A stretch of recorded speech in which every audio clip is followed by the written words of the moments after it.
यो हो बहसको साथमा कामना सेवा विकास बैंक, प्रगतिको आधार कामना सेवासँगको कारोबार। Registration open for +2 Science Management Humanities and Law, Lumbini College. गर्वैदेखि बलियो भूगर्भ सिमेन्ट।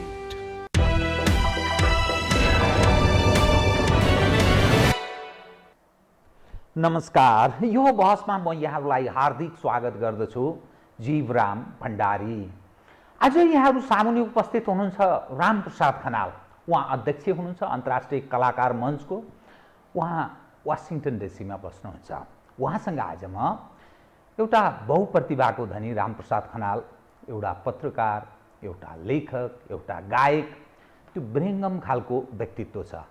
म अलिकति आम दर्शकलाई रामप्रसाद खनाल लामो समय भयो अमेरिकामा बसेको, त उहाँ विगतमा के गर्नुभयो, वर्तमानसम्ममा के छ, अलिकति म जानकारी गराउने प्रयत्न गर्दछु। समाजशास्त्रमा उहाँ स्नातकोत्तर हुनुहुन्छ। गुल्मीमा जन्मेको, 13वटा गीति सङ्ग्रह 47 देखि 60 सालसम्म मात्रै प्रसारणमा छन्। 52वटा गीति एल्बम हालसम्म उहाँका सार्वजनिक भइसकेका छन्। उहाँका लामा 1500 भन्दा बढी कविता, मुक्तक, गजल लेखन तथा प्रकाशनहरू त्यसरी प्रकाशित छन्। 1200 भन्दा बढी लोकगीत, आधुनिक गीत, दोहोरी गीत, लेखन, गायन र सङ्गीत क्षेत्रमा उहाँले अहम भूमिका निभाउनु भएको छ र 450 भन्दा बढी उहाँ अभिनन्दित भइसक्नु भएको छ राष्ट्रिय अन्तर्राष्ट्रिय रूपमा, र हाल उहाँ अमेरिकामा बस्नुहुन्छ। उहाँसँग म आज त्यो विहङ्गम व्यक्तित्व भएको नाताले एउटा पत्रकार, एउटा कलाकार, वर्तमान अवस्थालाई कसरी हेर्नुहुन्छ, नेपालको आन्तरिक अवस्थालाई, अनि विदेश जानुपर्ने त्यो बाध्यात्मक अवस्था, एउटा सफल व्यक्ति यहाँ नेपालमा हर हिसाबले सफल हुँदाहुँदै किन विदेश जानुपर्ने बाध्यात्मक अवस्था आयो, यी विषय पनि म कोट्याउने प्रयत्न गर्नेछु। सर्वप्रथम म उहाँलाई स्वागत गर्छु। स्वागत छ यहाँलाई। धन्यवाद जीवरामजी। आज धेरै समयपछि एउटा पुरानो साथी, मर्म बुझेको, पत्रकारिताको धर्म बुझेको सहयात्रीसँग यसरी एउटै फ्रेममा बस्दा म एकदमै फरक र खुसीको अनुभूति भइरहेछ। साँच्चै तपाईँले भन्दा म विगत सम्झँदैछु, तपाईँसँग म यो पहिलो पटक टेलिभिजनमा बस्दैछु। हाम्रा कति सहकारी भए, तर म आज म तपाईँसँग विषय कहाँबाट प्रवेश गराउन चाहेँ भने, हजुर, तपाईँ हर हिसाबले नेपालमा सफल हुनुहुन्थ्यो। जस्तै पत्रकारितामा तपाईँको क्रियाशीलता त्यत्तिकै थियो, एक हिसाबले सफल हुनुहुन्थ्यो। त्यसै गरी कला क्षेत्रमा एउटा आम रूपमा नेपाली जनले बुझेको रामप्रसाद खनाल एकाएक तपाईँ विदेश जानुभयो। हजुर, जो व्यक्ति विदेश जान्छ केही न केही त समस्या भयो, जसका कारण तपाईँ विदेश हिँड्नुभयो। अब त्यसलाई म पलायन भन्ने भाषा चाहिँ प्रयोग नगरौँ, किनभने आवश्यकताले या औचित्यका आधारमा संसार विश्व एकै सानो गाउँ जस्तो भइसक्यो, त्यस कारण त्यसलाई पलायन नभनौँ। के कारणले तपाईँ विदेश हिँड्नुभयो? 2064मा फर्किनु पर्ने हुन्छ। कृपया त्यो सुनौँ त हामी। 2064 साल भदौको 22 गते, तपाईँलाई व्यक्तिगत रूपमा त थाहा नै छ, जब म मेरो आमाहरू, मेरो परिवारलाई भेटेर म भैरवाबाट काठमाडौँ फर्किने क्रममा त्यतिखेरका सत्तासीन माओवादीहरूको नजर पर्यो र उनीहरूको, तपाईँ हामीले कहिल्यै पनि उनीहरूको फेभरमा कलम चलाएनौँ, बोलेनौँ, उनीहरूको तारिफ गरेनौँ, उनीहरूका हत्या आतङ्कहरूलाई हामीले समाचार बनाइदिएनौँ, समर्थनमा लेखिदिएनौँ, बोलिदिएनौँ। त्यस कारणले सधैँ उनीहरूको तारो भइन्थ्यो र उनीहरूले मलाई द्वन्द्वकालमा त भेट्न सकेनन्, तर पछि 64 भदौ 22मा मलाई भैरवाबाट अपहरण गरे र त्यो अपहरण पछि 3 दिन 3 रात म बेपत्ता भइसकेपछि मेरो जीवनमा एउटा नयाँ मोड आयो मित्र। र मैले सधैँ, चाहे पत्रकारका रूपमा कलम चलाउँदा होस्, चाहे गायकका रूपमा गीत गाउँदा होस्, चाहे गीतकारका रूपमा गीत लेख्दा होस्, चाहे कविका रूपमा कविता लेख्दा होस्, चाहे गजलकारका रूपमा गजल लेख्दा होस्, म विदेशमा बस्ने नेपालीहरूलाई नेपाल फर्किनुपर्छ, आफ्नै माटोमा केही गर्नुपर्छ भन्ने मान्छे।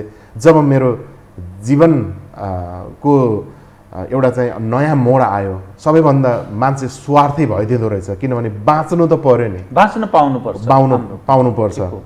अनि मैले आफूलाई पनि म त्यति धेरै स्वार्थी भएर माया गरेका थिइनँ, तर म सँगसँगै मेरा दुईटा लालाबालाहरू, मेरो श्रीमती, मेरो परिवारको कुरा थियो।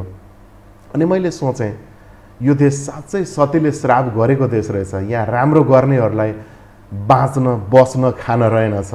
त्यो ठानेर मैले बच्चाहरूको भविष्यको निम्ति एउटा नयाँ निर्णय गरेँ र म अमेरिका लागेँ। म अमेरिका पलायन भएको होइन र त्यहाँबाट मेरो अमेरिका बसाइ सुरु भएको त्यो मोडले मलाई अमेरिका पुर्याएको हो।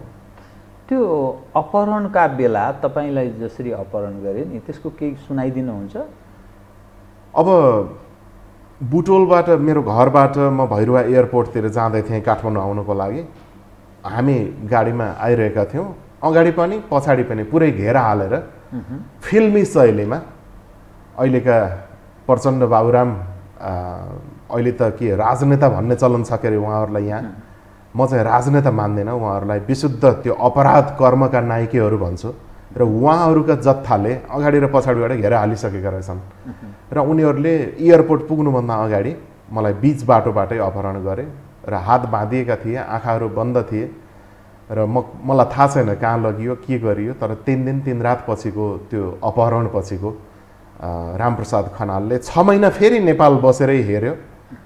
अनावश्यक तनावहरू, दुनियादारी मानसिक तनावहरू यति झेल्यो, यति निरन्तर आक्रमण भयो, निरन्तर मानसिक रूपमा यति टर्चर गरियो कि त्यो भएपछि तपाईँ आफै नै भन्नुहोस् त मित्र, ज्यानभन्दा ठुलो आफ्नो परिवारभन्दा आफू बाँचियो भने न बाँकी कर्म गर्ने हो। त्यसपछि म अब 1 वर्ष 2 वर्ष जति हुन्छ एकछिन म बाहिर बसेर हेर्छु र स्थिति अलिकति सम्हालिएपछि मात्रै फर्किन्छु भनेर म चाहिँ बाहिर गएँ। तर सम्हालिने होइन, देश त उल्टै दिन प्रतिदिन, महिना प्रति महिना, वर्ष।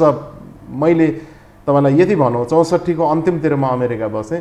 64बाट 65मा फर्क्यौँला भन्ने थियो, 65मा झन् बिग्रँदो देखेँ, 66 67 हुँदै हुँदै आज हामी 78 को यो चाहिँ माघसम्म आउँदाखेरि, आज माघे सङ्क्रान्तिसम्म आइपुग्दा तपाईँले कस्तो देख्नु भएको छ? तपाईँ त यहीँ दिन प्रतिदिन एउटा पत्रकारका रूपमा एउटा चाहिँ तपाईँलाई जति म अपडेट नहुन सकौँला।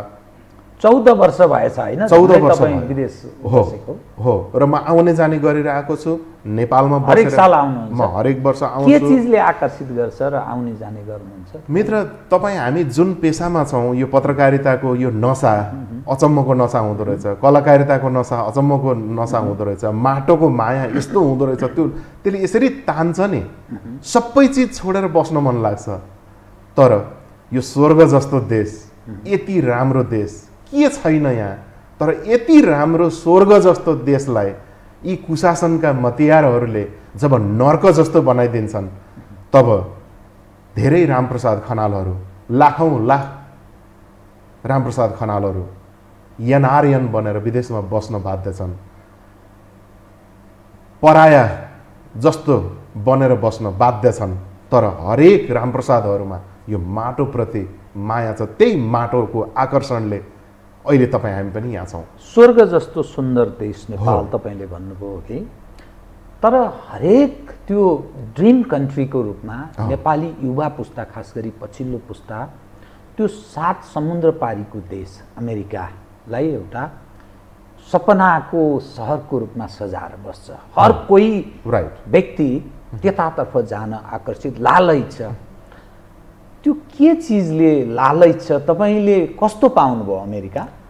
पहिलो कुरा त अमेरिकामा बस्ने मात्रै होइन जीवरामजी, यो देश छोडेर चाहे भारतमा जाने हुन् मजदुरीका लागि, चाहे अरबका खाडीहरूमा जाने हुन्, कतार जाने हुन्, अथवा मलेसिया जाने हुन्, अथवा युरोप, अथवा अमेरिका, अथवा अस्ट्रेलिया, क्यानाडा, जहाँसुकै जाने हुन्, यो देशमा सुशासन भइदिएको भए, यो देश सिस्टममा चलिदिएको भए, यो देशभित्र बस्ने वातावरण भएको भए, कुन चाहिँ मान्छे आफ्नो परिवार, आफ्नो सबै कुरा छोडेर बाहिर जान चाहन्छ?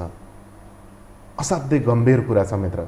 अहिले भर्खरै जनगणनाको नयाँ तथ्याङ्क आएछ, 3 करोड समथिङ, करिब 1 करोड नेपाली नेपाल बाहिर छन्।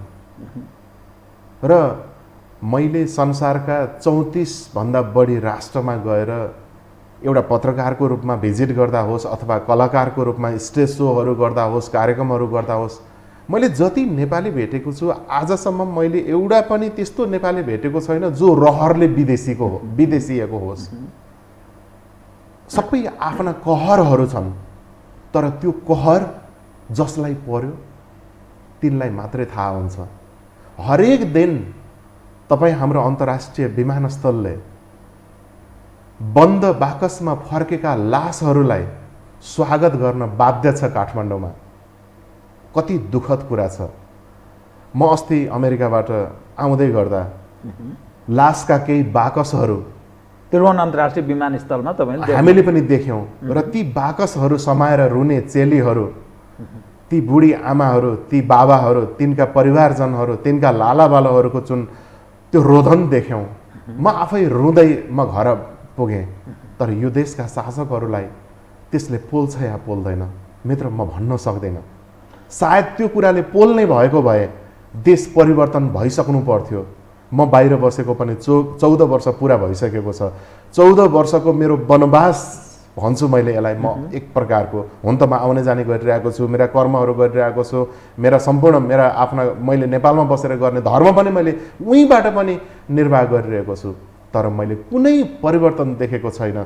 जसरी हुन्छ नेपाल आमालाई चिथोर्ने, बोगट्ने, लथालिङ्ग भताभुङ्ग बनाउने, यहाँभन्दा भताभुङ्ग, यहाँभन्दा लथालिङ्ग, यहाँभन्दा सिस्टमविहीन, यहाँभन्दा अराजकता, यहाँभन्दा बिग्रिने कुरा केही बाँकी हुन्छ र सर? तपाईले परिवर्तन भन्नुभयो नि, अनि रामप्रसाद खनाल जस्ता व्यक्ति, होनहार व्यक्ति कुन अवस्थामा स्वदेश फर्कन्छन् र कस्तो परिवर्तन भन्न खोज्नु भयो तपाईले? रामप्रसाद खनाल जस्ता हरेक नेपालीहरू, म त एउटा प्रतिनिधि पात्र मात्रै हुँ, हरेक नेपालीहरू नेपाल फर्किन चाहन्छन्, यही माटोमा केही गर्न चाहन्छन्, आफ्नो सिप र दक्षता अनुसार केही गर्न चाहन्छन्। तर यहाँको वातावरणको कुरा गर्दा मलाई भन्नै पर्छ, मेरा थुप्रै साथीहरू विदेशबाट, अमेरिकाबाट, क्यानाडाबाट, अस्ट्रेलियाबाट, युरोपबाट फर्केर यहीँ केही गर्न थालेका साथीहरू पनि यति निराश भएर कुरा गर्नुहुन्छ, ओहो हामीले त गल्ती गरिएछ, अनि हामीलाई त यहाँ त सिस्टम यो सिस्टमै यति भ्रष्ट छ कि यो सिस्टमभित्र रहेर बाँच्नै कठिन छ। कुनै फाइल अगाडि बढ्दैन अनियमितता नगरिकन, कुनै ट्याक्स चाहिँ नियमित तिरेर चाहिँ हुँदैन, पैसा नखुवाइकन यहाँ केही पनि हुँदैन, केही गरौँ भन्यो गर्ने वातावरणै छैन। कहीँ कतै कुनै सिस्टमले कामै गरेको छैन। जता पनि त्यो सिस्टम भङ्ग जुन छ त्यसले त सकिँदो रहन्छ, हामीले त गल्ती गरिरहेछ भन्ने एकदम रिनाउन साथीहरूको सङ्ख्या पनि अलि बढ्दै गइरहेछ, जुन अत्यन्त दुःखद छ। तर कामना गरौँ नराम्रोबाट सुध्रेर यो देशमा सुशासन भइदियोस्। सुशासन मात्रै भइदिने हो भने सरकारमा बस्ने प्रधानमन्त्री, राष्ट्रपतिको कुर्सीमा बस्ने राष्ट्रपति र त्यो प्रधानमन्त्रीको अन्तर्गत बसेका मन्त्रीहरू मात्रै भ्रष्टाचार नगर्ने हो र सुशासनका पक्षधर भइदिने हो भने परिवर्तन त्यहीँबाट सम्भव छ। र चुनाव आउँदैछ निकट भविष्यमै, र यो सबै कुरा म नेतालाई मात्रै गाली गर्दैन। चुनाव आउँदैछ, त्यो चुनावमा जनताकै तर्फबाट कुनै सचेत मतदाताको रूपमा उनीहरूले मत प्रयोग गर्छन् भन्ने तपाईँले सोच्नुभयो? जीवरामजी, तपाईँका हरेक अन्तर्वार्तामा मैले यो कुरा बहुत गम्भीरताका साथ तपाईँले प्रश्न उठाउनुहुन्छ र मैले सुन्ने गरेको छु, हेर्ने गरेको छु, र तपाईँले आज त्यही फेरि कोट्याउनु भयो। एकदमै सही कुरा भन्नुभयो। जबसम्म तपाईँ हामीले मतपत्रमा स्वस्तिक छाप लगाउने बेला हामी अन्धा भइदिन्छौँ, झोले भइदिन्छौँ, दास बनिदिन्छौँ, 18औं शताब्दी, 16औं शताब्दी, 17औं शताब्दीका दास बनिदिन्छौँ नि, तब परिवर्तन कहाँबाट आउँछ? जम्मै म त यो देशमा स्वतन्त्र मान्छे नै देख्दिनँ। यहाँ त कोही काङ्ग्रेसका झोले, कोही एमालेका झोले, कोही राप्रपाका झोले, कोही चाहिँ माओवादीका झोले, कोही मधेसवादी पार्टीका झोले, झोले भन्दा बाहेक केही देख्दिनँ। र म त यसरी तुलना गर्छु मित्र, एउटा लथालिङ्ग भएको घर, भताभङ्ग भएको परिवारलाई चित्रित गर्दा जे देखिन्छ अहिले मैले देशमा त्यही देख्छु। तपाईँ एउटा कलम चलाउने पत्रकार पनि हो, एउटा होनहार कलाकार पनि हो। त्यो मानिस झोले हुने अर्थात् सरेन्डर आत्मसमर्पण गर्ने हो नि। झोले भनेको त कसैको झोला बोकेर उसले जे भन्यो त्यो हजुर हजुर प्रभु जे भन्यो त्यसलाई सहमति जनाउने सेवक हो। त्यो कस्तो अवस्थामा मानिस त्यो झोलेमा रूपान्तरित हुन्छ, त्यो सेवक अर्थात् दास भन्छ नि, उसले जे भन्यो त्यसलाई ठिक प्रभु ब्लाइन्ड अन्धभक्त त्यो कस्तो अवस्थामा त्यस्तो हुन्छ भन्ने ठान्नुहुन्छ तपाईँ? जब सिस्टमले काम गर्दैन नि, सुशासन हुँदैन नि देशमा, जम्मै लथालिङ्ग छ, भताभुङ्ग छ, अनि व्यक्तिले पुरै व्यक्तिवादी आफ्नो स्वार्थ हेर्न थाल्छ। त्यहाँ माटो भुल्छ, आफ्नो परिवार भुल्छ, देश भुल्छ, आफ्नो अनुशासन, नैतिकता, कर्तव्य, धर्म सबै कुरा भुलेर म कसरी बाँच्ने, म कसरी चिनिने, म कसरी यो नेताको पछाडि लाएर म त्यो ठेक्कापट्टा हात पार्ने, म कसरी चाहिँ त्यो कुरा चाहिँ लिने, व्यक्तिगत स्वार्थमा निहित हुन थाल्छ मान्छे। त्यो सबैको कारक तत्त्व हो भ्रष्टाचार, अनियमितता, कुशासन र अहिले जे भइरहेछ नि नेपालमा पोलिटिकलले, त्यही नै कारक हो। जुन त्यो सिस्टमले नै अब मान्छेलाई कोही स्वतन्त्र भएर गऱ्यो भने त मर्दाखेरि त्यो लास बोक्ने मान्छे पनि नपाउने अवस्था, एउटा मलामी नपाउने अवस्था देखेँ मैले। त्यो ठाउँमा प्रवेश गरेको छ राजनीति, त्यो हदसम्म पनि राजनीति भएको छ। व्यक्तिगत रूपमा कुरा गर्दाखेरि सबैले के भन्छन् नि, हो काङ्ग्रेसले ठिक गरेन, एमाले ठिक गरेन, माओवादीले ठिक गरेन, तर के गर्ने, यिनैका पछाडिसम्म विकल्प छैन भन्ने प्रकारको कुरा किन आउँछ भने त्यो सिस्टम फेल छ कि यहाँ। तपाईँलाई एउटा विषय उठान गरौँ। तपाईँ गैर आवासीय नेपाली पनि है कि गैर आवासीय नेपाली सङ्घ भन्ने छ एनआरएन। अब बताइदिनुहोस् त, यो नेपालीकै चरित्र समग्रमा यस्तो हो कि विदेशमा बस्ने जो नेपाली छन्, कतिपयले नेपाली नागरिकता त्यागेका पनि छन्, त्यो विभिन्न दृश्यहरू हेर्दा नि नेतृत्व चयनको सवालमा त्यो समग्र नेपाली नै यस्तो हुन् जस्तो तपाईँलाई लाग्दैन? यति दुःख साथ भन्नुपर्छ मित्र, जो सम्राट देशमा गएका छन्, युरोप, अमेरिका सारा गएका छन्। तपाईँको प्रश्नमै उत्तर आइसकेको छ। हामी नेपालीहरू जहाँ गए पनि चन्द्रमामा लगेर राखिदिनुहोस्, मङ्गल ग्रहमा लगेर बस्ती बसाएर राखिदिनुहोस्, हामी सुध्रिनेवाला म देख्दैन। त्यो नेपालीभित्र म पनि पर्छु। तपाईँ हामी सबै नेपालीको कुरा गरेको, मैले हाम्रो चरित्रको कुरा गरेको, मैले व्यक्तिगत रूपमा कसैलाई लाञ्छित गर्न खोजेको। मैले तपाईँलाई यो विषय किन उठान गरेको भने गैर आवासीय नेपाली सङ्घ विश्वमा बसेका नेपालीहरूको एउटा सङ्गठन, त्यसले विश्वमा बस्ने नेपालीहरूको दुःख सुखका बारेमा, हकितका बारेमा सङ्गठित ढङ्गले आवाज उठाउने र नेपालसँग जोड्ने, नेपाल सरकारलाई पनि दबाब दिने पनि हक अधिकारका लागि। त्यो नेतृत्व चयनका सवालमा कतिपय ठाउँमा कुटाकुट भएको दृश्य विदेशमै त्यो दृश्य म झलझल सम्झिरहेको छु। अनि दलका झन्डा यहीँका पार्टीका हेडक्वार्टरबाट तिनलाई आदेश हुन्छ। अनि यो समग्रमा हेर्दा यो के दृश्य हो बताइदिनुहोस् त? गैर आवासीय नेपाली तपाईँ एउटा होनार व्यक्ति कसरी सोच्नुहुन्छ? मित्र, हामी त्यही प्रवृत्तिका, तपाईँको प्रश्नमा उत्तर आइसकेको छ र त्यही उत्तरका विरुद्ध भनौँ न, तिनै विकृति यहीको राजनीति छ। तपाईँलाई आश्चर्यको कुरा भन्ने हो, अहिले एनआरएनए अर्थात् गैर आवासीय नेपाली सङ्घभित्र यति चरको राजनीति छ। त्यहाँभित्र पनि काङ्ग्रेस, त्यहाँभित्र पनि माओवादी, त्यहाँभित्र पनि एमाले, त्यहाँभित्र पनि गुटबन्दी, एउटाले एउटा गरेका छ, अर्कोले अर्को गरेका छ, पुरै राजनीतिक पार्टी। र त्यो फेरि निर्देशित कहाँबाट भन्दा यहीँकै पार्टीका मुख्य कार्यालयबाट निर्देशित भएर काम गरिरहनु भएको छ साथीहरूले। असाध्यै दुःख लाग्छ। तर हामी त्यस्ता एनआरएनएका आजीवन सदस्य हौँ, मेम्बर हौँ, जो एनआरएनए स्वतन्त्र हुनुपर्छ, नेपालसँग नेपाली बाहिर रहेका नेपालीलाई जोड्ने संस्था हुनुपर्छ, एउटा स्वतन्त्र संस्था हुनुपर्छ भनेर लड्ने हामी जस्ता स्वतन्त्र मान्छेहरू पनि छौँ है त्यहाँ। तर छोड्न सकिया छैन। चरित्रमा भन्नुहुन्छ भने बहुमतमा तिनै काङ्ग्रेस, तिनै एमाले, तिनै माओवादी, तिनीहरूकै पकड छ। तर त्यहाँभित्र पनि हामी शुद्धताका लागि लडिरहेछौँ। र आज यो तपाईँको कार्यक्रम हेर्दै गरेका यदि एनआरएनएका मित्रहरू हुनुहुन्छ भने जीवरामजीको प्रश्नतर्फ म तपाईँहरूलाई लैजान चाहन्छु।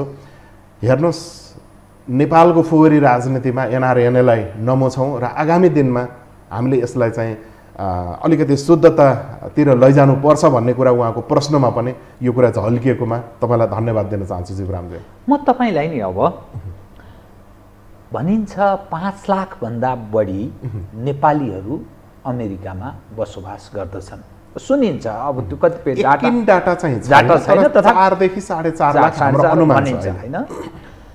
त्यो 7 समुद्र पारीको देश, सपनाको सहर देशको रूपमा सजाएका धेरै नेपालीहरूले त्यस्तो देश, त्यहाँको अलिकति केही बताइदिनुहोस् न, कस्तो छ त त्यहाँको सुख दुःख?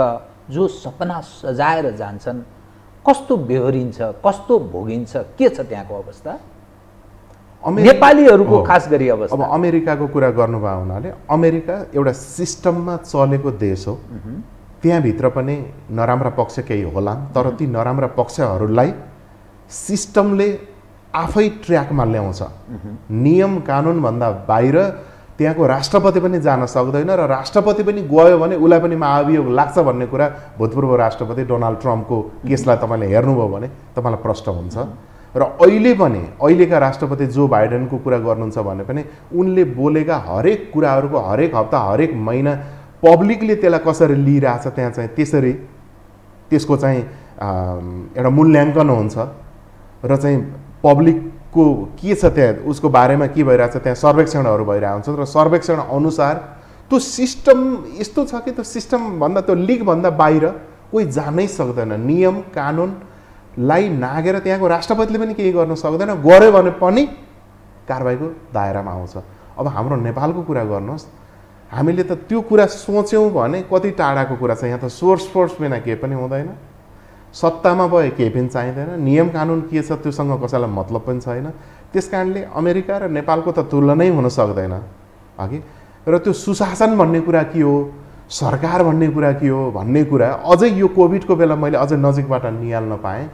अमेरिकामा 1.5 वर्षभन्दा बढी कोभिडको कारणले प्रभावित बनेका हरेक अमेरिकन सर्वसाधारण नागरिकदेखि लिएर त्यहाँ व्यवसाय गरेर बस्ने हामी जस्ता व्यवसायीहरूदेखि लिएर ठुलादेखि सानासम्म सबैलाई हरेक अमेरिकन त्यहाँ अमेरिकामा बस्ने ग्रिन कार्ड होल्डरदेखि नागरिकता लिएर बसेकादेखि लिएर त्यहाँ बसेका विद्यार्थीदेखि लिएर सरकारले यसरी अभिभावकत्व निर्वाह गर्यो। त्यो अभिभावकत्व देख्दाखेरि बल्ल सुशासन के रहेछ, सरकार के रहेछ, देश भनेको के रहेछ भन्ने कुरा हामीले कर्तव्यको मजा पनि अनि बल्ल चाहिँ हामीले मूल्याङ्कन गर्न पायौँ। अब यहाँ त मैले आएर अहिले भेटेँ उद्योगी व्यापारी साथीहरूको बेहाल छ यो कोभिडको कारणले।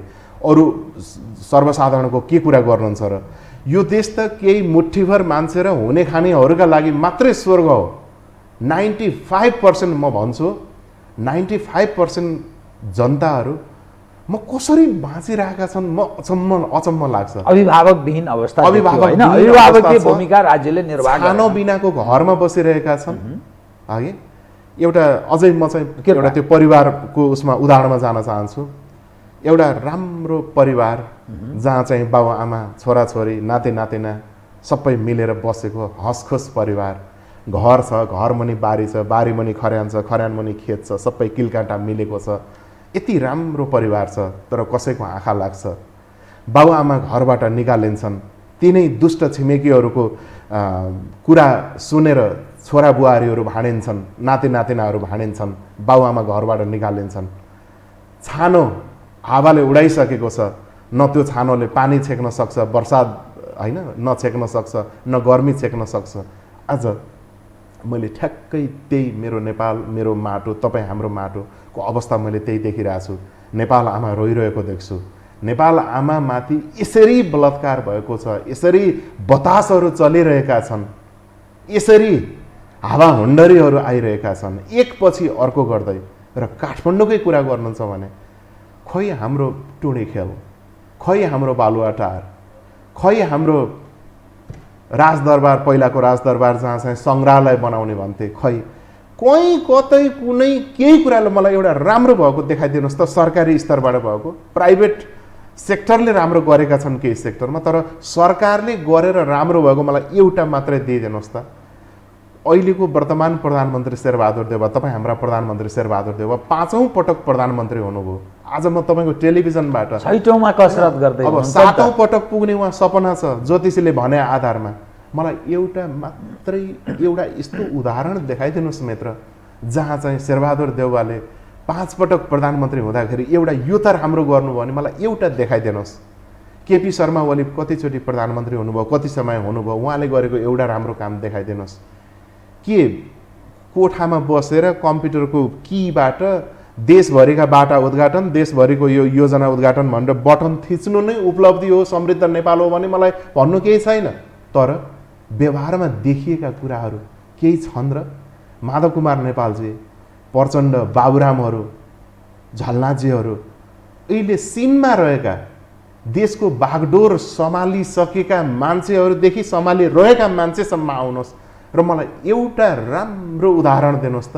ल फलनाल त यो त गर्नुभएको थियो नि भन्ने कुरा एकदम राम्रो पछिसम्मका लागि इतिहासले सम्झने यस्तो चाहिँ देखाइदिनुहोस् त। बरु यो देश बनाउने पृथ्वीनारायण शाहलाई थुक्ने हामी नेपाली, मलाई यो स्वर्ग जस्तो देशको नागरिक भएकोमा, गौतम बुद्ध जन्मेको देशको नागरिक भएकोमा गर्व छ, सगरमाथा भएको देशमा जन्मेकोमा गर्व छ, यो स्वर्गको टुक्रा नेपालमा जन्मेको नेपाली भएकोमा गर्व छ। तर त्यो भन्दै गर्दा म एउटा कुरा भन्न मन लाग्छ, म त्यो देशको नागरिक हुँ जुन देशले यो देश बनाउने र नेपाली भनेर चिनाउने आफ्नो पृथ्वीनारायण शाह राष्ट्र निर्मातालाई थुक्छ।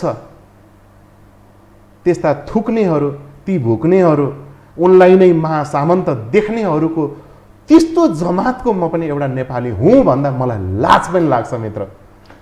कुनै एउटा नेपालीले जो नेपालमा दुःख गरेर बसेको छ त्यसले एउटा रामप्रसाद खनाललाई सफल पत्रकारितामा सफल, गायनमा सफल, लेखन क्षेत्रमा तपाईँका यत्रा कृतिहरू प्रकाशित छन्, पढाइ लेखाइ स्नातकोत्तर छ, त त्यस्तो सफल व्यक्ति जो ब्रेन ड्रेनको अवस्था छ नेपालमा भनिन्छ नि, पढे लेखेका मानिस सब विदेश जान्छन् अनि यहाँ लठुवाहरूको राज चल्छ, राज्य द्वन्द्व त्यसकारण भइरहन्छ भनेर निरन्तर यो विषय पनि उठ्ने गर्छ। त तपाईँ जस्तो मानिस अनि विदेशिएपछि कसरी सुधार हुन्छ त रामप्रसादजी भनेर त्यो नेपालमा बस्ने दुःख गरेर बसेको मानिसले भन्यो भने तपाईँ के जवाफ दिनुहुन्छ? प्रश्न गर्नेहरूलाई मेरो प्रति प्रश्न छ, कुन चाहिँ नेपाली, कुन चाहिँ रामप्रसाद खुसीले विदेशिएको छ? नम्बर 1,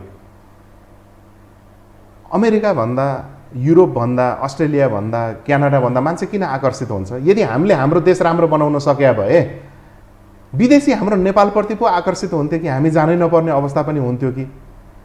र व्यक्तिगत रूपमा कुरा गर्नुहुन्छ भने व्यक्तिगत रूपमा रामप्रसाद खनाल सफल असफल वा समुन्नत अथवा चाहिँ भन्ने कुरा भन्दा पनि ठुलो चाहिँ के हो भने परिवेशको कुरा हो, यहाँको इन्भाइरोमेन्टको कुरा हो। गरी खाने वातावरण छ त? म हजुरलाई प्रश्न गर्न चाहन्छु, यो कुशासनका बीचमा, यी भ्रष्टाचार र अनियमितताका बीचमा अहिले जे भइरहेको छ राष्ट्रमा, त्यो भइरहेको बीचमा यहाँ बसेर यहाँ केही गर्छु भन्ने वातावरण छ र मित्र? अनि अर्को कुरा, पढ्ने विद्यार्थी बाहिर, पढाउने शिक्षक प्रोफेसर बाहिर, राम्रो इन्जिनियर बाहिर, राम्रो डाक्टर बाहिर, राम्रो वैज्ञानिक बाहिर, हामी जस्ता कलाकार पत्रकारहरू बाहिर, सक्ने जति बाहिर छ। नेताहरूले जसले यहाँ देश दोहन गरिरहेका छन् ती हरेक नेताका सन्ततिहरू तिनीहरूले बाहिर निकालिसकेका छन्, उनीहरूले आफ्नो जो गरिसकेका छन्, पुँजी पनि बाहिर लगिसकेका छन्, आफ्ना परिवारहरू बाहिर उतारिसकेका छन् र कुनै पनि बेला अफगानिस्तानका राष्ट्रपति अन्तिम अवस्थामा जसरी प्लेन चढेर भागे त्यो भागाई हुन्छ भनेर यहाँका नेताहरूले आफ्नो व्यवस्था गरिसकेका छन्। चेतना होस् सबैलाई, सबै जनताले पनि यो कुरा मनन गर्नु होला। कुनै पनि सक्नेले निकालिसकेको छ आफ्नो मान्छे, आफ्नो परिवार, आफ्नो बाटो बनाइसकेको छ। किनभने यो देशको प्रधानमन्त्रीले भविष्य देख्दैन। रामचन्द्र पौडेलजीको छोरा बाहिर हुनुहुन्छ। रामचन्द्र पौडेल भनेको नेपाली काङ्ग्रेसको सेकेन्ड म्यान होइन? उहाँको छोरा किन बाहिर हुनुहुन्छ? उहाँको बुवा कतिचोटि उप प्रधानमन्त्री हुनुभयो, सभामुख हुनुभयो, मन्त्री हुनुभयो होइन? त्यस्तै सबै अब इन्डिभिजुअलमा एकजनाको नाम लिन चाहन्न, हरेक पार्टीका सक्ने नेताहरूले आफ्ना जम्मै निकालिसकेका छन्। अझ कुरा गर्नुहुन्छ भने यो 10 वर्षे जनयुद्धका नाममा जनताका घाँटी रेट्नेहरू, अपराध कर्म गरेर यो देश स्वर्ग जस्तो देशलाई नर्क पुर्याउनेहरूका त सबभन्दा बढी पुँजी पनि बाहिर पठाउने तिनै छन्, छोराछोरी निकाल्ने तिनै छन् र आफ्नो व्यवस्था गर्नेहरूमा सबभन्दा बढी तिनी छन्। हामीलाई थाहा छ त्यो कुरा। होइन भने अहिलेका शिक्षा मन्त्रीलाई सोध्नुहोस्, होइन भने अहिलेका बहालवाला ती नेताहरूलाई सोध्नुहोस्। पुष्टि गर्न सकिएन भने त्यो बेला मलाई यो कुरा प्रश्न गर्नुहोस्। त यसको अर्थ नेपाल एउटा परिवर्तनको सङ्घारमा छ, यथास्थितिमा रहँदैन भन्ने त्यो टाढाबाट हेर्दा तपाईँले त्यस्तो देख्नुहुन्छ? एकदमै गम्भीर प्रश्न। तपाईँको यो प्रश्न यति गम्भीर छ मित्र। युएनको इन्भिटेसनमा, संयुक्त राष्ट्र सङ्घको इन्भिटेसनमा म हाइटी, कङ्गो, बुरुन्डी जस्ता असफल राष्ट्रहरू ती असफल कसरी भयो भनेर स्टडी गर्न हामी त्यहाँ गएका थियौँ। Haiti, Congo, Burundi, Sierra Leone, Somalia, लाइबेरियादेखि लिएर पछिल्लो अफगानिस्तानसम्म आउँदाखेरि तपाईँले ती देशका हिस्ट्रीहरू पढ्नुहोस्, त्यहाँ भएका घटनाक्रमहरू पढ्नुहोस्। त्यहाँ जे भएको थियो नेपालमा अहिले त्यही भइरहेको छ। र म बारम्बार भन्दैछु, हामी अफगानिस्तानको बाटोमा छौँ, मान्नुहोस् या नमान्नुहोस्। व्यक्तिगत रूपमा जीवराम भण्डारी, रामप्रसाद खनाल या वा फलानो ढिस्कानो एउटा व्यापारी, उद्योगपति, हामी सफल भएर, हामी समुन्नत भएर यो देश बच्नेवाला छैन। केही मुठीभर मान्छेहरूले कमाएर महँगा गाडी चढेर महलमा बसेर टावरमा बसेर देश समुन्नत हुँदैन। देश समुन्नत हुनका लागि नेपालमा बस्ने हरेक नेपालीको आर्थिक अवस्था सुध्रिनु जरुरी छ। यो अर्थतन्त्र सुध्रिनु जरुरी छ। कुनै पनि बेला नेपालमा अर्थतन्त्र यस्तो क्र्यास हुनेवाला छ। हुन त म अर्थशास्त्री होइन, यो प्रश्न अर्थशास्त्रीहरूलाई गरिदिनुहोस्, तर एउटा सचेत नागरिकको हिसाबले र बाहिर असफल भएका राष्ट्रहरूको इतिहास पढ्दा मेरो ब्रह्मले के भनिरहेको छ भने, ओ माई गड, मेरो देश यो त असफलताको बाटोतिर छ। दिन प्रतिदिन अगाडि छौँ हामी, पछाडि फर्किने त म ठाउँै देख्दैन। यो सिस्टम रहेसम्म देशले निकास पाउँदैन लेखेर राख्नुहोस्। र यसको अर्थ रहँदैन यो सिस्टम भन्ने तपाईँको निष्कर्ष? यो त एउटा कुरा नि, 46-47 को जनआन्दोलनमा राजतन्त्र मुर्दाबाद, पञ्चायती व्यवस्था मुर्दाबाद भन्ने मूर्ख मध्येको म पनि एउटा हुँ। हाम्रो तातो रगत है। हामी त के भन्थ्यौँ, पम्फादेवी ठकुरानी स्विस ब्याङ्कको पैसा फिर्ताले भनेर नारा लगाउनेको त अग्रिम पङ्क्तिमा बस्ने मान्छे यो रामप्रसाद खनाल पनि हो। पञ्चायतका विरुद्ध लड्ने मान्छे पनि हो रामप्रसाद खनाल। सोध्नुहोस्, लेफ्ट मुभमेन्टमा तपाईँ क्रियाशील रहनुभयो होइन? सुरु जे गरियो त्यो राजनीतिप्रति मलाई यति वितृष्णा छ। र नेपालको कुनै पनि पार्टी पोलिटिक्स आजसम्म उदाहरणीय छैन, सफल छैन। र लेफ्ट पोलिटिक्सको कुरा गर्नुहुन्छ भने म छोटोमा भनिदिन्छु, के मान्छे सबै बराबर हुने भन्ने कुरा सम्भव छ? सीमा बिनाको देश हुन्छ? ल भन्नुहोस्, तपाईँको योग्यता, तपाईँलाई भगवानले एउटा किसिमको कला दिएका छन्, तपाईँलाई आफ्नो क्षमता दिए, त्यो कला ममा हुँदैन। ममा जे छ तपाईँमा हुँदैन, अर्को नागरिकमा हुँदैन। हरेक मान्छेलाई भगवानले कुनै न कुनै चिज दिएको हुन्छ। त्यो जसलाई दिएको छ अर्कोमा त्यो नहुन सक्छ। र मान्छे सबै बराबर हुन्छ, म यो कोहीले विश्वासै गर्दैन। अनि एउटाको अग्लो महल देखाएर त्यो चाहिँ महलमा बस्ने, त चाहिँ यहाँ छाप्रोमा बस्ने, कम्युनिजम आयो भने त सबै बराबर, सबै साम्यवाद, यस्तो उस्तो, यस्ता झुटका सपनाका पछाडि लाग्ने त्यो बेलाका मूर्ख हामीहरू जस्ता मान्छेले तपाईँलाई एउटा युवकलाई के चिजले आकर्षित गर्यो र कम्युनिस्ट पोलिटिक्स तर्फ तपाईँ अब केन्द्रित हुनुभयो त्यो इतिहासमा? अब चाहिँ म चाहिँ त्यो कम्युनिस्ट पोलिटिक्स भन्दा पनि नेपालको पोलिटिक्स भन्न रुचाउँछु।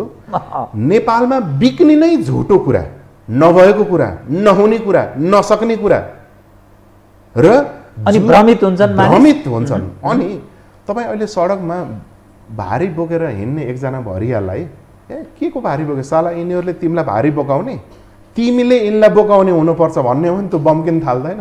भारी छोडेर ऊ अर्को काममा लाग्छ अघि। मान्छे त यसै गरेर अझ विगतको 2052 फागुन 1 गतेदेखि 62 सम्मको त्यो कथित 10 वर्षे त्यो जुन द्वन्द्व थियो, त्यो द्वन्द्वमा त नेपाली मिलेर बसेका नेपालीलाई यतिसम्म भाडियो, यतिसम्म भ्रम जालमा पारियो कि त्यसको फल आज हामी 78 को माघसम्म आउँदा तिरिरहेका छौँ। र यो देशले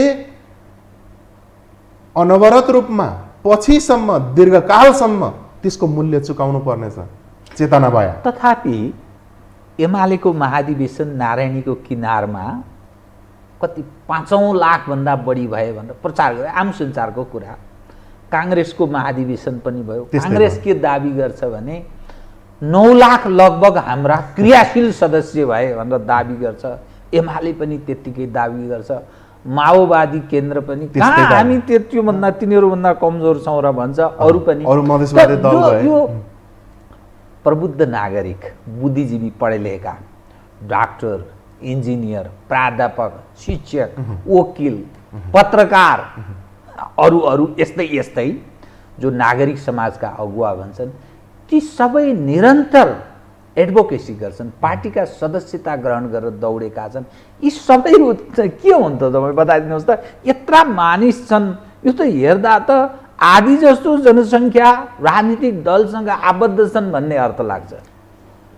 जब देशमा पेसागत मान्छेहरू राजनीतिमा उत्रिन्छन्, पार्टीको झन्डा बोक्छन्, विनाश त्यहीँबाट सुरु भयो। पढ्ने विद्यार्थी पढ्न छोडेर जब अखिल र नेविसङ्घ बन्छ, क्रान्तिकारी माओवादी बन्छ, पढाउने शिक्षक र प्रोफेसर जब झन्डा बोकेर हिँड्छ, झोले भएर हिँड्छ, बर्बादी त्यहाँबाट सुरु भयो। तपाईँ हामी जस्ता पत्रकारहरू जब प्रेस चौतारी नेपाल, अनि त्यसपछि चाहिँ गएर के अरे प्रेस युनियन, अनि के क्रान्तिकारी पत्रकार सङ्घ, दुनियाँदारी भनेर लाग्छौँ, बर्बादी त्यहीँबाट सुरु भयो। हामी जस्ता कलाकारहरू जब पार्टीका झन्डा बोकेर पार्टीका गीत गाउन थाल्छौँ, यिनका झोले बन्छौँ, बर्बादी त्यहीँबाट सुरु भयो। जनताले जब भोट हाल्ने बेलामा रक्सी र मासुमा बिकेर कुनै एउटा नेताको झोला बोकेर दास बनेर त्यो दास प्रवृत्तिबाट माथि उठ्न नसकेर स्वस्तिक छाप हामी त्यहीँ हानिदिन्छौँ, बर्बादी त्यहीँबाट सुरु भयो। हर चिज कहाँबाट हेर्नुहुन्छ? राम्रो कुरा मलाई एउटा बताउनुहोस् त। के सुधार हुन सक्ने छाँट देख्नुहुन्छ? छाँटकाँट सुधार नभए बर्बाद हुने हो, बर्बादको पनि महाबर्बाद हुने हो, अन्तिममा अफगानिस्तान हुने हो। बुझ्नेलाई यही कुरा काफी छ।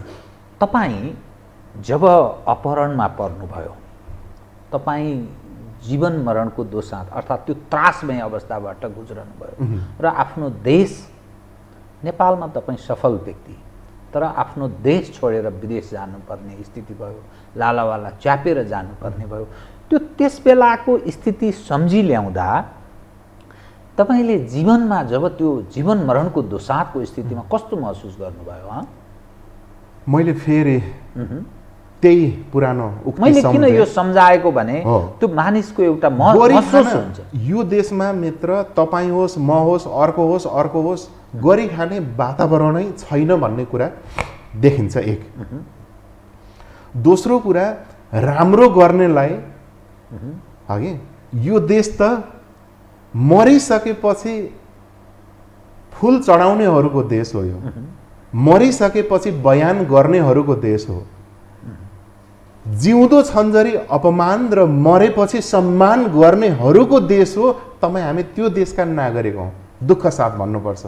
यहाँ तपाईँले पत्रकारिता क्षेत्रमा यत्रो योगदान दिनुभएको छ नि, तर तपाईँले त्यसको सम्मान तपाईँ जुन दिन यो लोकबाट बिदा भएर जानुहुन्छ त्यो दिन मान्छेले बल्ल सम्झिन्छ जीवराम भण्डारी, रामप्रसाद खनाल। यहाँ त मरेपछि सम्मान पाउने देश हो।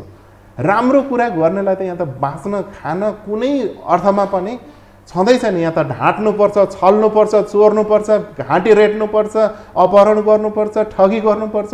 यो त यस्तोसँग यो जति जन्जाल तपाईँ हामीले पत्रकारिताका क्रममा जे देख्यौँ नि यो 35-40 वर्षमा, अब केही बाँकी छ र?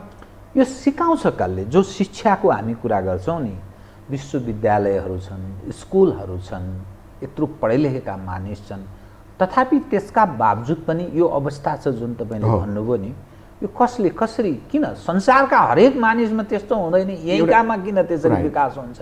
अचम्म लाग्छ। अमेरिकामा चुनावको बेला मात्रै मान्छे को के हो भन्ने थाहा हुन्छ, देखिन्छ। अघि पछि मान्छे टोटल्ली आफ्नो कर्ममा केन्द्रित हुन्छ, आफ्नो ड्युटी के हो त्यसमा चाहिँ केन्द्रित हुन्छ, सिस्टममा चल्छ, नियम कानुन पालना गर्छ, अनुशासन र नैतिकतालाई चाहिँ आधार मानेर चल्छ। अनि भोट दिने बेलामा मात्रै उसले आफ्नो मताधिकार प्रयोग गर्छ। अब हाम्रो यहाँ त हामी त हरेक दिन, हरेक घन्टा, हरेक महिना, हरेक वर्ष राजनीति व्यवसाय, राजनीति पनि कहीँ व्यवसाय हुन्छ? सेवा होइन र राजनीति भनेको त देश बनाउने कुरा, सबै नीतिहरूको पनि मूल नीति राजनीति अन्तर्गत गएर त राजनीति आर्जनको आधार होइन, वैकल्पिक आम्दानीको स्रोत होइन, रोजगारी होइन, व्यवसाय। तर नेपालमा राजनीति व्यापार हो, नेपालमा राजनीति ठगी खाने भाँडो हो, नेपालमा राजनीति नेपालको बर्बादी गर्ने मुख्य कारक तत्त्व हो, जुन कारक तत्त्वले हामीलाई यहाँ पुर्याएको छ। मेरो निष्कर्ष त यो। अब तपाईँ जुन एउटा जीवनका अनेकौं कालखण्डहरू व्यतीत गर्दै यो ठाउँमा प्रवेश गर्नुभएको छ, बस्नुहुन्छ अमेरिकामा, वर्षमा एकपटक नेपाल आउनुहुन्छ, नेपालप्रति, भूमिप्रति, मातृभूमिप्रति तपाईँको मोह अलग्गै छँदैछ। एउटा कलाकार, एउटा पत्रकार जीवनको उत्तरार्ध कालतर्फ चाहिँ तपाईँ के सोच, के गर्ने धारणा राख्नुहुन्छ बताइदिनुहोस् त। जुन गैर आवासीय नेपालीहरूको हामी कुरा गर्दछौँ, विदेशमा बस्छन्, नेपालप्रति मोह राख्छन्, कतिपय मानिस के भन्छन् भने पलायन भएर जाने, विदेशमा बस्ने, अनि ठुलो कुरा गर्ने, नेपालको कुरा गर्ने भन्छन् के बताइदिनुहोस् त। यो जुन प्रश्न पनि हो आफैमा, र यो सन्देशको रूपमा पनि जानुपर्छ कि आम नेपालीमा के हो यो? छोटोमा भन्दाखेरि कुनै पनि नेपाली रहरले विदेशमा बस्दैन र विदेशमा बस्ने हरेक नेपालीले नेपाललाई माया गर्छ। यहाँ दुःख पर्दाखेरि हेर्ने पनि विदेशमा बस्ने नेपाली हो। रेमिट्यान्स पठाएर यी सरकारमा बस्ने यी चाहिँ लुटेराहरू पाल्ने पनि त्यही एनआरएन, यिनै नेपालीहरू हुन्। विदेशमा बस्ने नेपालीको खुन र पसिनाले यो मुलुक चलेको छ मित्र, रेमिट्यान्सले चलेको छ, होइन भने अर्थशास्त्रीहरूलाई सोध्नुहोस्। यदि विदेशमा बस्ने नेपालीहरूले रेमिट्यान्स मात्रै रोकिदिने हो भने यो देश 1 वर्ष पनि चल्न सक्दैन। यसो पनि भन्छन् नि, तपाईँको त्यो जवाफ फेरि म सुन्छु कि यसो पनि भन्छन् नि, यदि यी होनहार नेपालीहरू ब्रेन भएका, तिग्रा भएका, तिग्रे भन्छ नि अलिक ठोक्न सक्ने, ती सबै झन्नै 60 देखि 70 लाखको हाराहारीमा विदेशमा छन्। म त भन्छु करिब 1 करोड, झन्नै 1 करोड, तपाईँले झन्नै 1 करोड भन्नुभयो। चाहे युरोप अमेरिकामा बस्छन् या गल्फ कन्ट्रीमा बस्छन्, ती नेपाली यहीँ रहेको भए यी कोही थेगिँदैनथे। त्यसैले अर्को अवस्था परिवर्तन भइसक्थ्यो। यी त विदेश गएर पो झन् सहज भयो त, झन् त्यसैले प्रेरित गरिरहेछ सरकार, शासक पक्ष भन्छन् नि त। जाओस् तपाईँ, त्यो पनि एउटा राम्रो तर्क चाहिँ हुनसक्छ, तर गर्नुहुन्छ के? जब कोरोना सुरु भयो, कोभिड सुरु भयो, तपाईँले सुदूरपश्चिम नाकाबाट भारतमा मजदुरी गर्न आएका नेपालीहरूको हविगत देख्नुभयो। महाकालीमा हाम फालेर आफ्नो माटो टेक्न आतुर नेपाली देख्नुभयो। त्यहाँभित्रको त्यो पीडा हेर्नुहोस् त, हुटुटी पीडा है, हुटुटी पीडा। तर उनीहरू आउन त आए, फेरि कोरोनाकै बिचमा जसरी लाइन लागेर आएका थिए त्यसै गरेर फेरि फर्केर गए।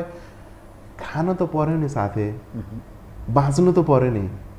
हामी बाँच्नका निम्ति त केही त गर्नु पर्यो। त्यस्तै बाहिर गएका सबै नेपाली फर्किने हो भने यहाँ बाँच्ने आधार हुन्छ त? फेरि के चिजले हामीलाई बचाउँछ? हामी हातमुख जोड्ने कसरी? गाउँघरहरू खाली छन्, हजुरबा हजुरआमा बाआमाहरू छन्, चेलीबेटीहरू छन्, चेलीबेटी पनि बच्चा बच्ची पढाउने न्युमा सबै सहर सदरमुकाम झरिसकेका छन्। अलिकति हातमा बल हुनेहरू, पाखुरामा बल हुनेहरू सबै बाहिर छन्, दिमाग हुनेहरू बाहिर छन्। यहाँ त यही ठेक्कापट्टा जम्मै मिलिजुली उपभोक्ता समिति बनाउने, अनि पार्टीका जम्मै 13 भागमा यति, 13 भागमा यति, जम्मै यो ठेक्कापट्टा तलदेखि माथिसम्म संस्थागत रूपमा भ्रष्टाचार भएको नेपालको योभन्दा उदाहरण अर्को त के नै हुनसक्छ? यहाँ त यति मिलिजुली छ नि, यस्तो सेटिङ छ। यो मित्र अदालतमा, सर्वोच्च अदालतमा न्यायाधीशहरूसँग त सेटिङ हुने देशमा अरू के कुरा गरौँ हामीले? प्रहरी प्रशासन, कर्मचारी यन्त्र, अरू त सबै प्यारालाइज भइसकेका छन्। अदालतको त देख्नु हो नि अहिले भर्खरै, अहिले पनि देखिरहनु भएको छ नि।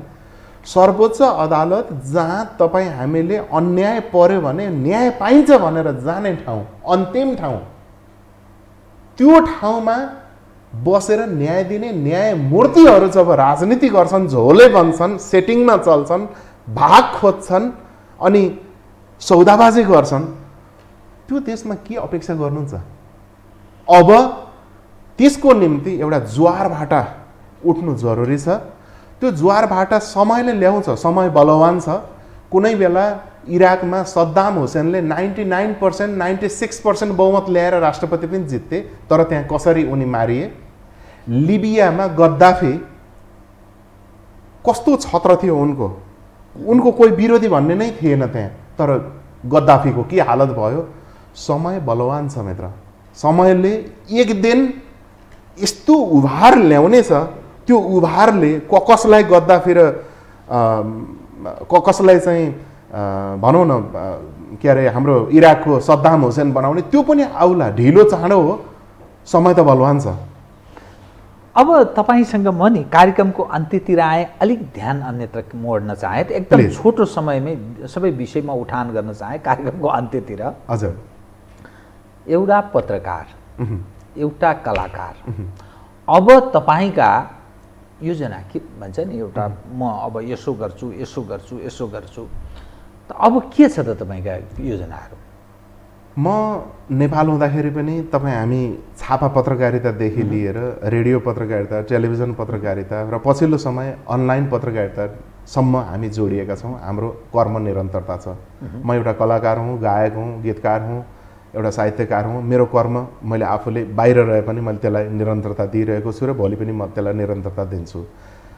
अब आजसम्म मैले म र मेरो परिवारको आफ्नो पनि हेर्थेँ भने अब मैले यो माटोको निम्ति केही सोच्नुपर्छ, म चाहिँ त्यसमा केन्द्रित छु र अलिकति केही नयाँ कुरा केही गरौँ, यही माटोमा बसेर यो अराजकताका विरुद्ध, यो चाहिँ अस्थिरताका विरुद्ध अलिकति भए पनि जनचेतना जागृत गर्नका लागि के गर्न सकिन्छ, त्यसमा हामी केही साथीहरू, स्वतन्त्र मान्छेहरू जो राजनीतिबाट अलग छौँ, झोला बोक्ने यो झोले प्रथाबाट हामी अलग छौँ, हामी बिचमा केही गहन छलफलहरू पनि भइरहेको छ र नेपालमै अब अलिकति बढी समय दिने, बाहिर टोटल्ली छोडेर आउन सके राम्रै भयो, त्यसरी सकिएन भने पनि नेपालमा बढी समय कसरी दिने, कसरी यो माटोको लागि के गर्न सकिन्छ, यहाँको लागि के गर्न सकिन्छ, त्यसका निम्ति हामी चाहिँ अलिकति एक्सर्साइज अहिले गरिरहेछौँ र निकट भविष्यमै त्यसको रिजल्ट देखिनेछ।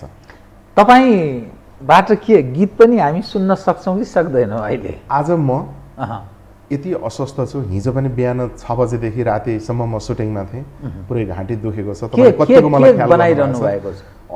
अहिले नेपाल आएको बेला 7वटा गीत रेकर्ड भयो, 7वटा मध्ये 4वटा गीतको एउटा भजन, म चाहिँ धार्मिक आस्था राख्छु, अध्यात्ममा म विश्वास राख्छु, धार्मिक भजन अहिले भर्खर रिलिज भएको छ, युट्युबबाट सबैले हेर्न सक्नुहुन्छ। हे कृष्ण हे राम भैमा झरन, हामीलाई आपत पर्यो रक्षा गरन, हे कृष्ण हे राम। त्यो चाहिँ एउटा भजन रिलिज नै भइसक्यो। अरू बाँकी 6वटा गीतहरूको भिडियो बन्दैछ, हामीलाई आपत पर्यो रक्षा गरन। यहाँभन्दा आपत पर्ने के हुन्छ र? मैले भगवान अन्तिममा म त कस्तोसम्म भयो भने जीवरामजी, हाम्रो हातमा के रहेछ र सबै उपरवालाको, यो त पशुपतिनाथले चलादेश भने हामीले भन्छौँ नि, जुन मुखले भन्छौँ नि, पशुपतिनाथ उपरवालाकै देन हो, यसरी पनि देश चल्दो रहेछ, यसरी पनि राष्ट्र चल्दो रहेछ। यो विश्व मानचित्रमा नक्सामा देखिने त्यो एउटा चाहिँ खोडे चाहिँ भएको त्यो नक्सा मात्रै होइन नि देश, तर यस्तो अराजकता, यस्तो अस्थिरता, यस्तो कुशासन, यस्तो चिजमा पनि देश चल्दो रहेछ, जसरी पनि चल्दो रहेछ र त्यो चिज सबै यो भगवानले नै, यो पशुपतिनाथकै देन हो भन्ने चाहिँ मलाई लाग्छ। अनि अरू केही गर्दै अरू तयारी तपाईँको?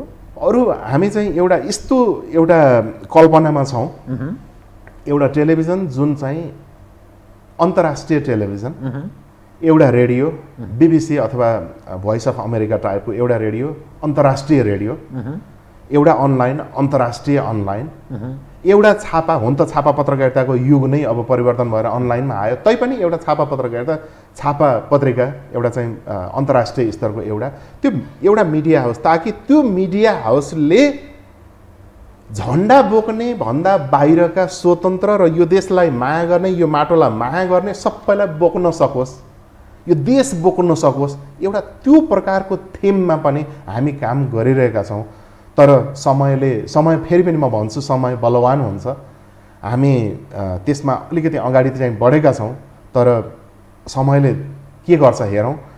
केही चिज गरौँ जुन चिजले यी बन्द भएका त्यो घोडाको टाप जस्ता भएर चाहिँ त्यो झोला बोकेर हिँड्ने मान्छेहरूको दिमाग परिवर्तन गर्न सकियोस्, माटोलाई माया गर्ने बनाउन सकियोस्, स्वतन्त्र भएर पनि बाँच्न सकिन्छ भन्ने बनाउन सकियोस्। त्यो त्यो त्यो अन्धभक्त भएर होइन, पछि लागेर होइन, हामीले त विवेकको प्रयोग गर्नुपर्छ भनेर विवेकको डेभलपमेन्ट गर्ने त्यो प्रकारको सिचुएसन क्रिएट गर्न सकियोस्। त्यो प्रकारको वातावरण बनाउनका लागि पनि हामीले एउटा सोचाइ अगाडि बढाएका छौँ। हेरौँ समयको खेल। र म चाहिँ मेरो आफ्नो पत्रकारिता, गीत सङ्गीत, कलाकारिता, साहित्य यही क्षेत्रबाट निरन्तर तपाईँहरूको माझ भइरहनेछु। एउटा कलाकार, एउटा पत्रकार, त्यो रामप्रसाद खनालभित्रको दुई खालको व्यक्तित्व छ नि, त्यो सङ्घर्ष हुँदा कुन चाहिँ विजेताको रूपमा पाउनुहुन्छ तपाईँ? मैले अलग गर्नै सक्दिनँ आफूलाई। हो, अब तपाईँलाई थाहा छ, हामी मलाई लाग्छ अहिले नेपालमा भएका हाम्रा प्रथम पुस्ताका जो दाजुहरू अग्रज पत्रकारहरू हुनुहुन्छ त्यो पछिका तपाईँ हामी नै हो जस्तो लाग्छ।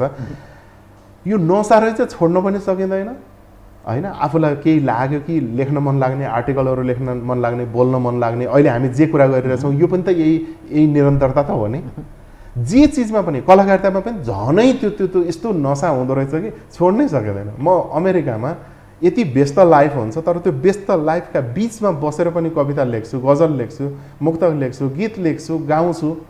त्यो सायद त्यसैको त्यो आकर्षण त होला नि। त कलाकार भनिदियोस् भन्ने बढी चाहना हुन्छ कि पत्रकार भनिदियोस् भन्ने बढी चाहना हुन्छ भन्ने मेरो आशय हो। रामप्रसाद खनाल एउटा गुल्मीको गाउँबाट उठेर आएको सामान्य मान्छे रामप्रसाद खनालै रहन चाहन्छ।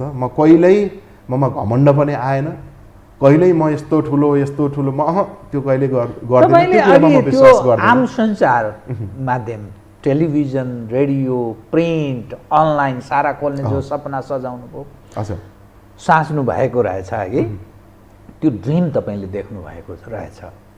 यो नेपालमा त सबभन्दा बढ्ता फाइदा त राजनीतिमा छ। पार्टी खोल्ने सोच किन बनाउनु भएन? यसैबाट आम्दानी बढी छ, जिन्दगी हेर्नुहोस् लगानी छैन, ठुल्ठुलो कुरा गरे भइहाल्छ, त्यो मान्छे बेवकुफ बनेर लाग्ने छँदैछन्, किन नलाग्यो? त्यो फोहोरी राजनीतिमा लागेर म डुब्नुभन्दा त्यहाँ डुबेका मान्छेहरूलाई कसरी उद्धार गर्न सकिन्छ, कसरी नेपाली बनाउन सकिन्छ।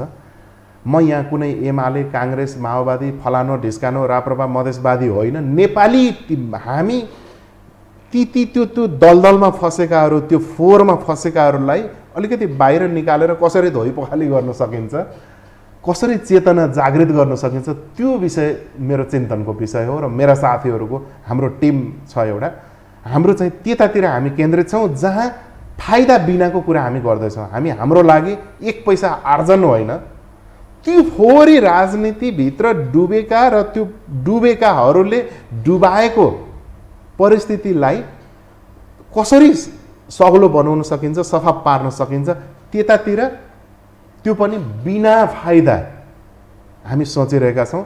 हो, तपाईँले भने चाहिँ यदि फाइदाकै कुरा गर्ने भने त कुनै एउटा पार्टीमा तपाईँ हामी जत्तिका मान्छे जुन पार्टीमा गए पनि तानातान भइन्छ नै होइन। लाग्ने हो भने व्यक्तिगत फाइदा लिन सकिन्छ, तर मलाई त्यो अपराध गर्नु छैन। हे भगवान्, मलाई त्यो यस्तो यो फोहोरी राजनीतिमा लागेर आफ्नो माटोप्रति राजनीतिमा लागेर अपराध गर्न प्रेरित कसैले नगरोस्। कुनै दिन देशमा सुशासन छाएछ भने, अलिकति इन्भाइरोमेन्ट राम्रो भएछ भने तपाईँ हामी जस्ता स्वतन्त्र मान्छेहरूले केही गर्ने, पोलिटिक्समा जानै पर्ने, केही गर्नुपर्ने अवस्था आएछ भने त्यो बेला सोचौँला। अहिलेको यो गन्जागोल, यो फोहोर, यो सुँगुरको खोर हुन्छ नि सर, त्यो सुँगुरको खोर भन्दा पनि फोहोरी यो राजनीति, यो dirty politics. I hate the dirty politics. हस्, धन्यवाद सर, धेरै धेरै धन्यवाद। आज मेरो पुरानो मित्रसँग जसले पत्रकारिताको धर्म र मर्म बुझेको छ, जसले मलाई बुझेको छ, जसलाई मैले बुझेको छु, त्यो मित्रसँग यसरी जुन भलाकुसारी गर्न पाएँ, यो टेलिभिजनलाई, तपाईँको कार्यक्रमलाई र व्यक्तिगत रूपमा मित्रलाई पनि मैले धेरै धेरै धन्यवाद दिन चाहेँ। र कोरोनाको कारण छ, नमस्कारै गरियो। धन्यवाद। धन्यवाद। आदरणीय दर्शकबिन्दु, उहाँ हुनुहुन्थ्यो रामप्रसाद खनाल, अन्तर्राष्ट्रिय कलाकार मञ्चका अध्यक्ष तथा एउटा पत्रकार। समसामयिक विषयलाई केन्द्रमा राखेर गरिएको कुराकानी। म सहित मेरो सम्पूर्ण युनिटलाई कार्यक्रमबाट बिदा दिनुहोस् र यो हो टेलिभिजन हेर्दै रहनुहोला। नमस्कार।